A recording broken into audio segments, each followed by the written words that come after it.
Ano po ang advantage ng fake news para sa ating sosyedad o para sa ating bansa?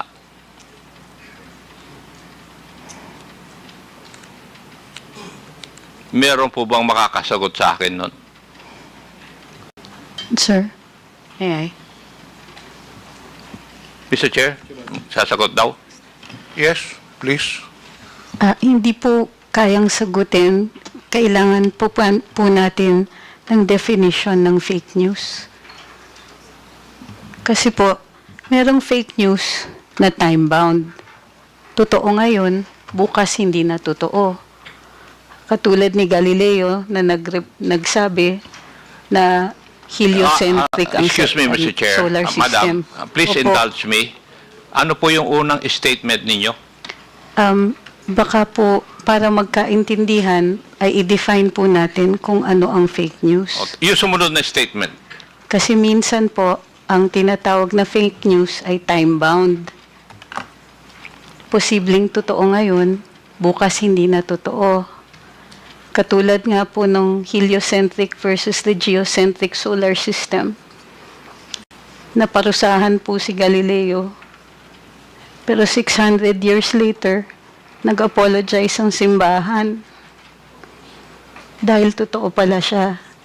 So, what So- is the advantage of fake news? No, sir, we can only answer that question if we define what fake news is. And may I know, from your background, how would you define fake news?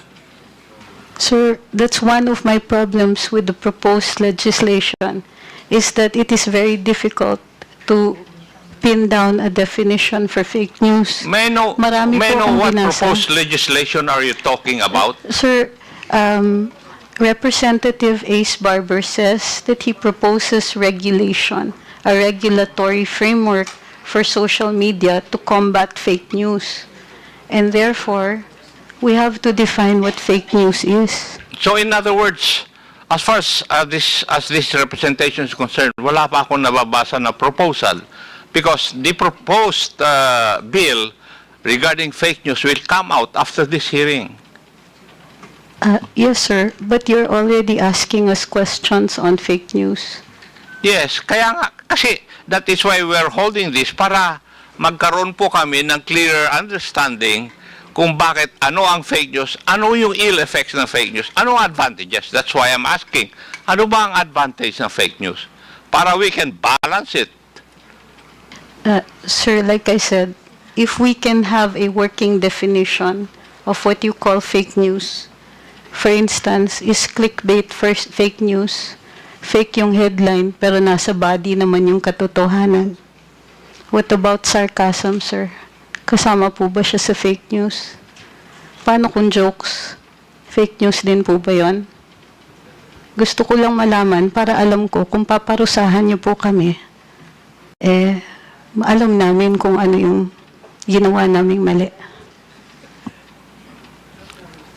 Wala pang mali kasi wala pa kayong binaviolate na ba except yung cybercrime law. Di po ba?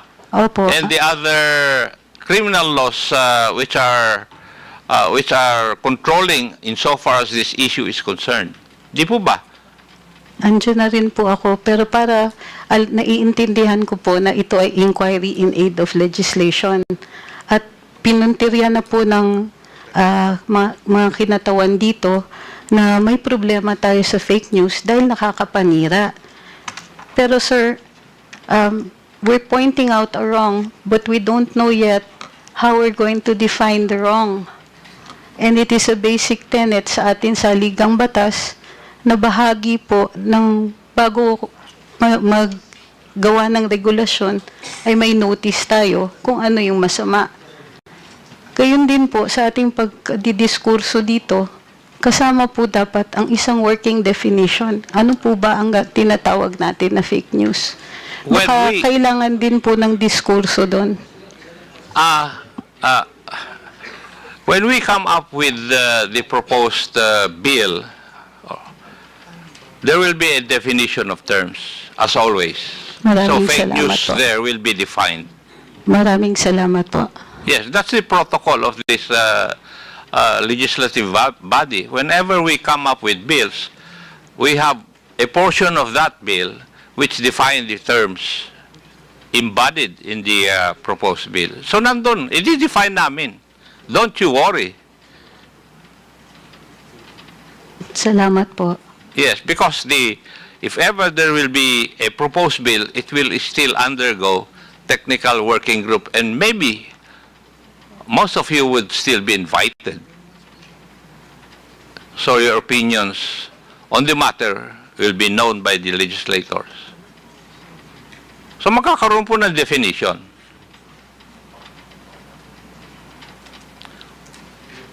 Would that allay your fears, Madam Angeles? Yes, sir. Pero sana, ano lang po, ang request lang po, naiintindihan ko po na nagagalit kayo dun sa ibang napopost ng mga kasamahan ko. Hindi po ako nagagalit, Madam Angeles. Kasi ang nagsasabi lang sa akin, yung mga anak ko, kung binabanatan po ako. Sila po ang mahilig magbasa. Ako, I'm too old already to read all those things. Naiintindihan ko po, sir. Pasensya na po kasi bahagi rin po ng pagde-develop ng ating komunikasyon at yung bagong teknolohiya na tinatawag nating social media, pati po yung values nagde-develop din. Sana naiintindihan din po ninyo na bahagi din po ito ng kahit anong pagbabagong nangyayari. So, Pero kung yung means na pagbabago ay labag po sa batas, tama po ba yun? Attorney? Sir po, pakiulit po. Kung yung pagbabago na sinasabi po ninyo, kasama sa pagbabago, ay kung labag naman po sa batas.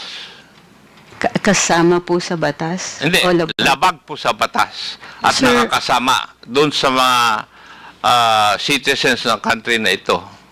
Tama Sir, po ba yun? Sir, maliwanag naman po pag may paglalabag sa batas na kailangan itong parusahan. Sa tingin po Pero, ninyo, sa experience po nyo, kayo po ang kasama dyan sa business na yan, wala po bang paglalabag sa batas na nangyayari ngayon? Wala po naman din akong sinasabi na walang paglalabag. Hindi, tinatanong ko nga po kayo. Hindi ko naman sinasabi na sinabi ninyo eh. Binabato mo sa akin yung katanungan ko eh. Kayo po ang nagpa-practice nito. Sir, Nababasa po ninyo yung mga blogs ng iba. Wala po ba, sa tingin ninyo, wala pong paglalabag sa batas? sir, kung sa fake news, Hindi, sagutin niyo po pong muna level. yung tanong ko. Sir, may mga nakikita ko, yung iba ay libel, mayroon pong iba na dahil hindi po nila naiintindihan, mayroon posibleng mga unlawful utterances. Pero covered nga po siya ng batas.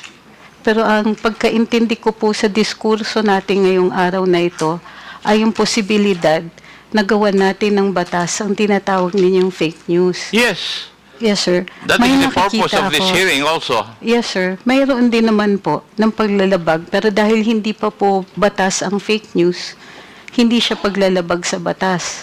Gayon pa man, naiintindihan ko, mayroong nasasaktan, mayroong nadadamage. At yun po dapat yata ang pinupuntirya natin. Yung may masasaktan, yung may damage, at yung may mali siya. Kung titignan po natin ang batas, lahat po ng limitasyon sa kalayaan magsalita at magpahayag ay ukol doon sa mga may masasaktan, katulad ng bayan o kaya individual, o mayroong malaking possibility ng kaguluhan. At ginagawa ito ng may mali siya. So kung ito pong mga elemento na to ay present doon sa pagpapahayag ng fake news, definitely, sir, mayroon pong nangyayari niya ngayon. Noted po. Maraming I agree salamat with you po. also on that point. Thank you. Mr. Chair, may I go to BIR? A while ago, BIR, natanong po kayo kung nag-comply kayo sa submission ng mga nagbabayad po ng taxes na nag-engage sa business na ito. Di po ba? Yes, Your Honor. And a while ago, if I remember it right, hindi pa kayo makapagbibigay ng mga payments that they made. Would that be correct? Yes, Your Honor. Yes. May I know why? Your Honor, we are prohibited by Section 270 of the Tax Code, Your Honor. And what does that state? Your Honor, we are prohibited from divulging data based on the returns filed by the taxpayer, Your Honor.